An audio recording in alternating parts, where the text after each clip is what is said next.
যদি আমাকে শরীর দেখে কাজ করতে হয় তাহলে আমি কাজটা করব না। মুখটা, চোখটা, হাত, পা এই সমস্ত কিছু টেলিভিশনে দেখা যায় এবং এইটার বিনিময়ে আমরা সত্যি টাকা পাই। এই রকম নতুন নতুন ভিডিও দেখতে চাইলে আমাদের চ্যানেলটিকে সাবস্ক্রাইব করুন। ভিডিও ভালো লাগলে লাইক দিন, যদি কোনো পরামর্শ থাকে অবশ্যই কমেন্ট করে জানাবেন এবং অন্যকে দেখার জন্য শেয়ার করুন।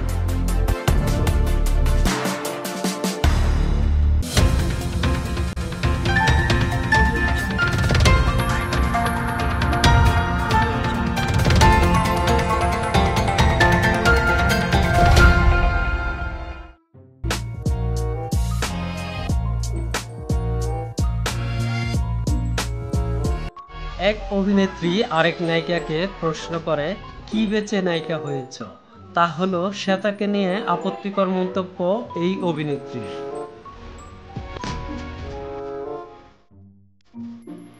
ছোট ও বড় পর্দার যারা অভিনয় করতে আসে তাদেরকে কি বলে প্রযোজক ও পরিচালক কাজে নেয়, এ নিয়েই এবার মুখ খুললেন ছোট পর্দার জনপ্রিয় অভিনেত্রী শ্বেতা ভট্টাচার্য। ভারত বাংলার ছোট পর্দার জনপ্রিয় অভিনেত্রী শ্বেতা ভট্টাচার্য সম্প্রতি এক সাক্ষাৎকারে তিনি জানিয়েছেন, তিনি স্লিভলেস বা স্বল্প দৈর্ঘ্যের পোশাক পরতে স্বাচ্ছন্দ্য নন। এর কারণে একসময় তাকে বলা হয়েছিল হয়তো তিনি ইন্ডাস্ট্রিতে কাজ পাবেন না, কিন্তু শ্বেতার স্পষ্ট জবাব ছিল, আমি এখানে ট্যালেন্ট বেচতে এসেছি, শরীর নয়। কাজ করতে এসেছো, তুমি যদি স্লিভলেস না পরো, শর্ট ড্রেস না পরো, তুমি টিকবে কি করে? যদি আমাকে শরীর দেখে কাজ করতে হয় তাহলে আমি কাজটা করব না। আমি এখানে ট্যালেন্ট বেচতে এসেছি, শরীর না। তারপর থেকেই সামাজিক যোগাযোগ মাধ্যমে শুরু হয় বিতর্কের ঝড়।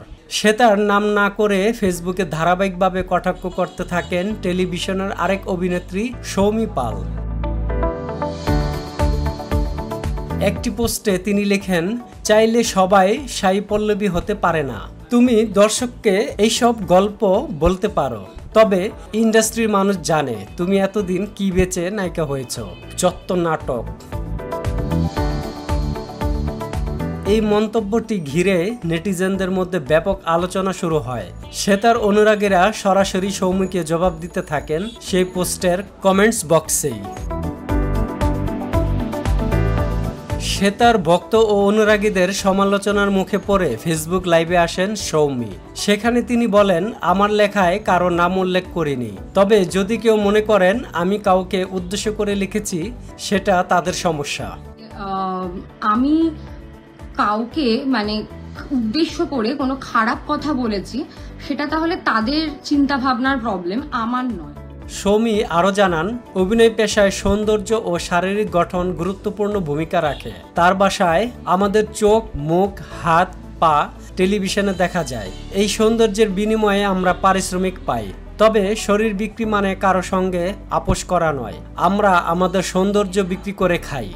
আমাদের মুখটা, চোখটা, হাত, পা এই সমস্ত কিছু টেলিভিশনে দেখা যায় এবং এইটার বিনিময়ে আমরা সত্যি টাকা পাই। আমরা কেউ ফ্রিতে কাজ করি না। শরীর বিক্রি করে খাওয়া মানে এটা নয় যে কেউ শুয়ে বসে কারোর সাথে কম্প্রোমাইজ করে কাজ পাচ্ছে, ঠিক আছে? ছোট পর্দার এই অভিনেত্রীর মতে, চরিত্রের প্রয়োজনে যে কোনো পোশাক পরা বা ওজন বাড়ানো কমানো স্বাভাবিক ব্যাপার। সমালোচনার মুখে ক্ষমা চাইবেন কিনা এমন প্রশ্নে তিনি সাফ জানান, আমার যদি কোনো বিষয়ে সমস্যা হয় তবে আমি সেটা নিয়ে বলতে পারি, এর জন্য আমি কারো কাছে ক্ষমা চাইতে বাধ্য নই।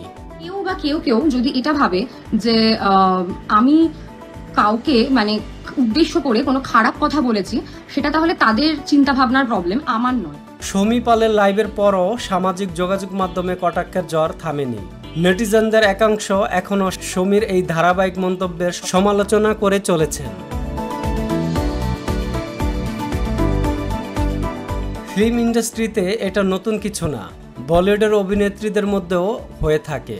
এই নিয়ে কারিনা কাপুর খানের একটি ভিডিও আছে, লিংক ডেসক্রিপশনে দেওয়া আছে, চাইলে দেখতে পারেন।